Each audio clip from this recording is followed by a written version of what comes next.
सिरकटा भूत। मयंक एक multinational company में ब्रांच मैनेजर की जॉब करता था। एक दिन मयंक को ऑफिस से घर जाने के लिए लेट हो गया था। सर्दी की मौसम होने के कारण रात भी जल्दी हो गई थी।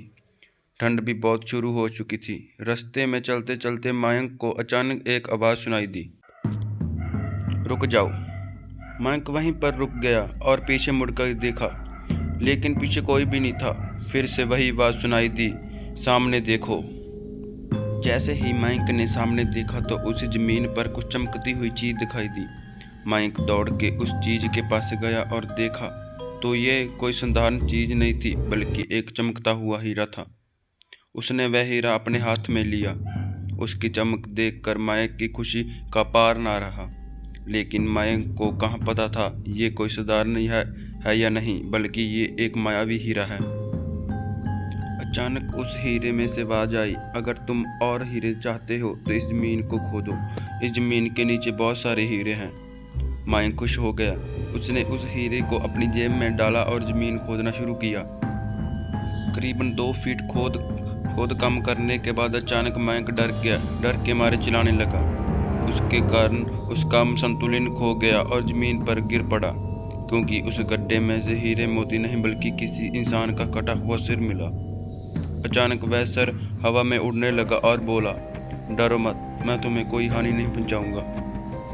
मैं तुम्हें बहुत सारे हीरे जेवरात भी दूंगा, बस मेरी बात ध्यान से सुनो। मैं जहाँ जाता हूँ वहाँ मेरे पीछे आओ।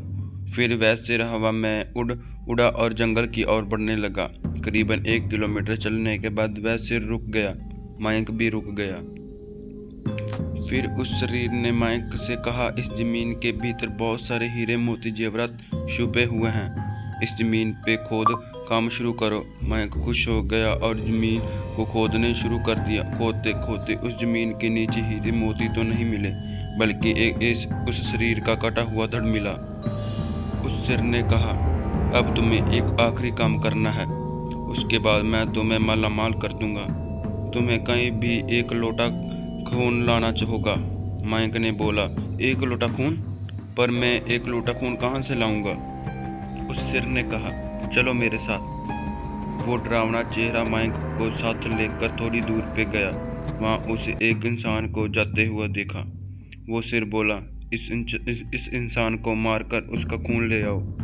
मयंक डर गया और बोला, नहीं नहीं, ये मुझसे नहीं होगा, मैं ये नहीं कर सकता। भूत सिर कटा भूत बोला, अगर तुमने ये काम नहीं किया तो तुझे बहुत बड़ी मुसीबत में डाल दूंगा, फिर तुम्हारी पूरी ज़िंदगी नर्क बन जाएगी। मयंक ने हाथ जोड़कर उसे कहा, मुझे माफ़ कर दो। अगर मैंने ऐसे उसे मारा तो मुझे पुलिस गिरफ्तार कर लेगी और मुझे जेल जाना होगा। उस सिर ने अपने तंत्र मंत्र की शक्ति से एक छुरी और 1 लोटा प्रकट किया और गुस्से से बोला, अगर तुम मेरा ये काम नहीं करोगे तो तुम्हें पूरे परिवार को मौत के घाट उतार दूंगा। मयंक ने मजबूरी में आकर उस आदमी को मार डाला और उसका खून लेकर उस सिर के पास गया। वो सिर खून को देखकर बहुत खुश हुआ और बोला, ये खून मेरे शरीर पे डाल दो।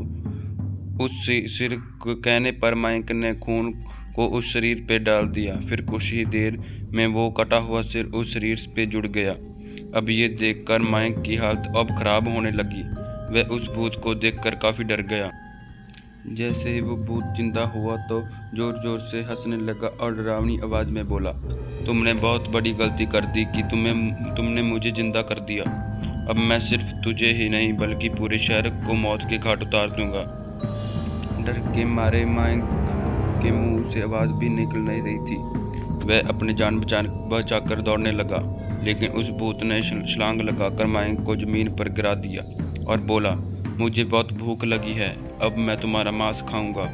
जैसे ही उस भूत ने मांस खाने के लिए एक आगे बढ़ा कि तुरंत ही उसका सिर धड़ से अलग हो गया। मयंक समझ नहीं पाया कि आखिर ये चमत्कार हुआ कैसे। जब मयंक ने पीछे मुड़कर देखा तो एक अघोरी बाबा खड़े थे। उस अघोरी बाबा ने कहा, जब तुम उस आदमी को मारकर उसका खून ले जा रहे थे तभी मैंने देख लिया था और समझ गया कि कुछ तो बुरा होने वाला है। इसीलिए मैं तुम्हारे पीछे पीछे यहाँ तक चला आया और मैंने अपनी मंत्र की शक्ति से उस भूत को फिर से मार दिया। अब तुम निश्चित होकर अपने घर जाओ। अब तुम्हें पर कोई खतरा नहीं है। आज भी मायंक उस बात को याद करता है तो उसकी रूह तक कांपने लगती है।